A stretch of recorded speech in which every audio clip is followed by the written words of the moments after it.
네, 안녕하세요. 신용철의 동서문화로입니다. 비가 많이 오고 있습니다. 오늘은 새로 제가 조그만 책을 하나 썼습니다. 제목은 피어나는 상사와 앞에서, 피어나는 상사와 앞에서입니다. 이 책입니다.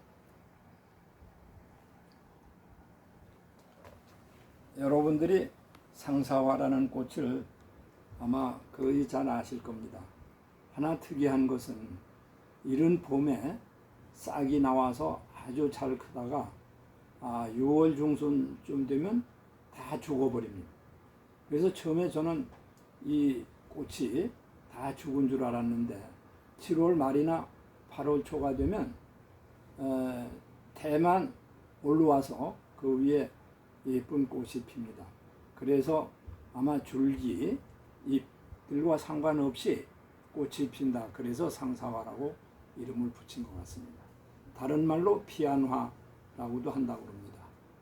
피안은 불교의 용어지만은 그러니까 서로가 도달할 수 없는 강 건너 또는 행복이라는 뜻도 될 수가 있습니다. 에세이집이라고 했지만은 사실 문장을 아주 정교하고 아름답게 쓴 그런 에세이집도 아니고 또 어떤 주제를 가지고 그 주제에 대해서 집중적으로 쓴 그런 글도 아닙니다. 제가 살아오는 동안 오랫동안 느꼈던 여러 가지 문제들을 이것저것 그냥 좀 질서가 없다고 그럴까요? 그렇게 해서 모아서 쓴 책입니다. 우선 제목에 대해서 조금 말씀드리면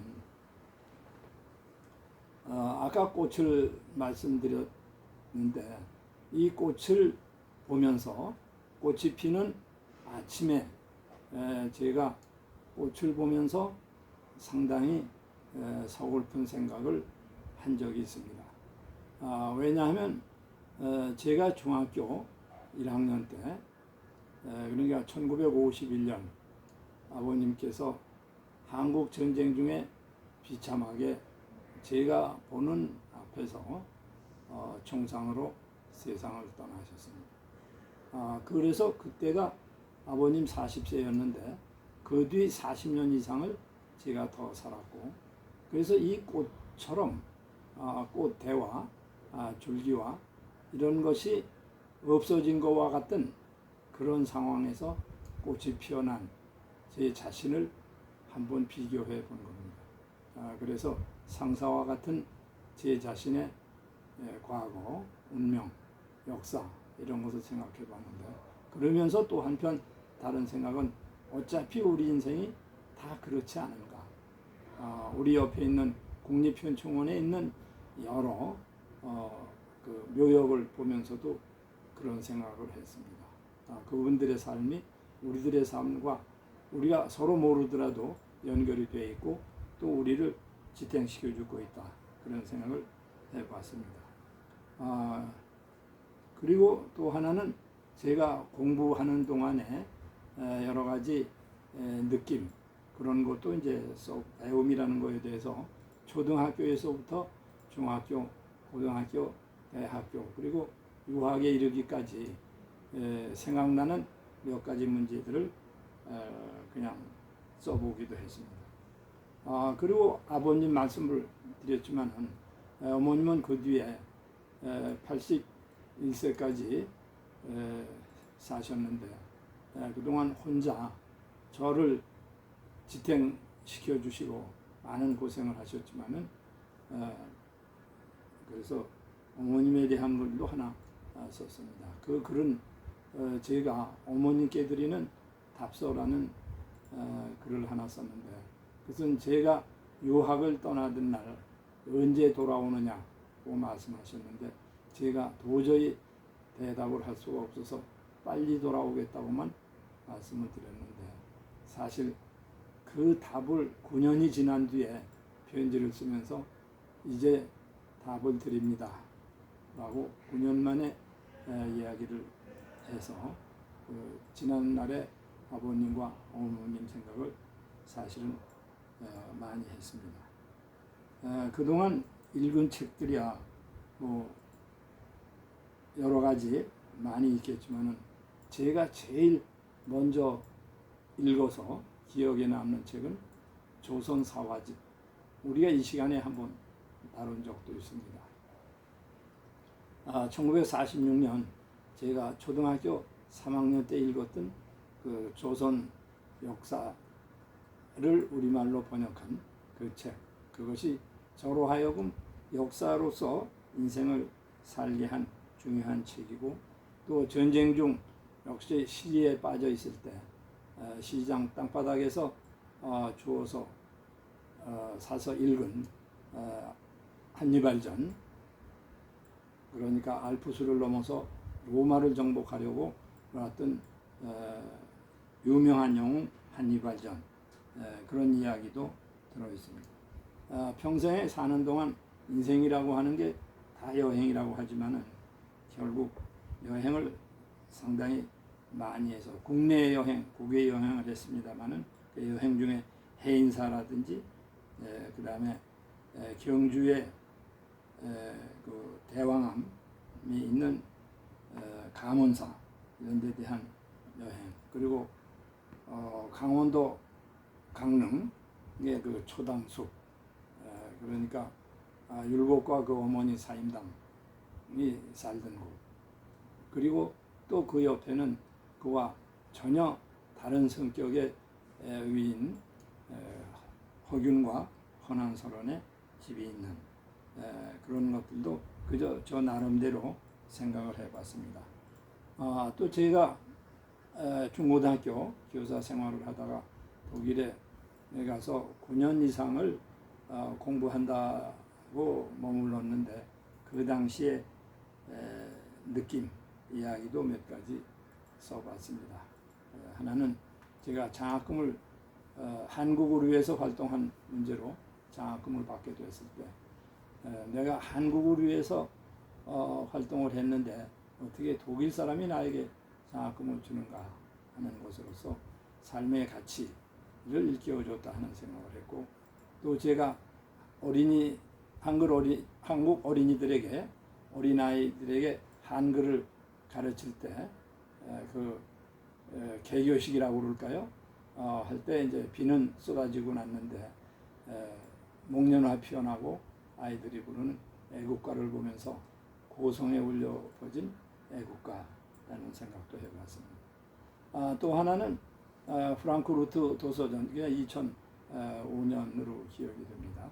프랑크푸르트 도서전이 한국 주빈이었는데 거기서 삼국유사를 번역하고 그에 대한 기념 행사를 하는데 그 사람을 불러놓는 방법으로 종을 치거나 하는 것이 아니라 징을 치는데 그 징소리가 너무 좋고 웅장하고 또 독일 사람들이 깜짝 놀라서 몰려들고 하는 것을 보면서 역시 삼국유사와 징소리, 프랑크푸르트의 도서전의 징소리, 이런 점에 대해서 대단히 감명을 받았고, 그래서 그 문제를 생각해 봤습니다. 저는 사실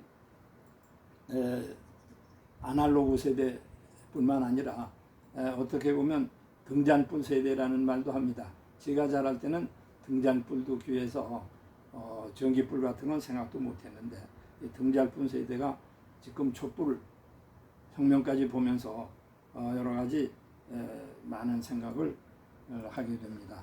종이가 없던 시절 지금 종이들을 막 버리는 아이들을 보면서 상당히 안타까운 생각도 하고 그렇습니다.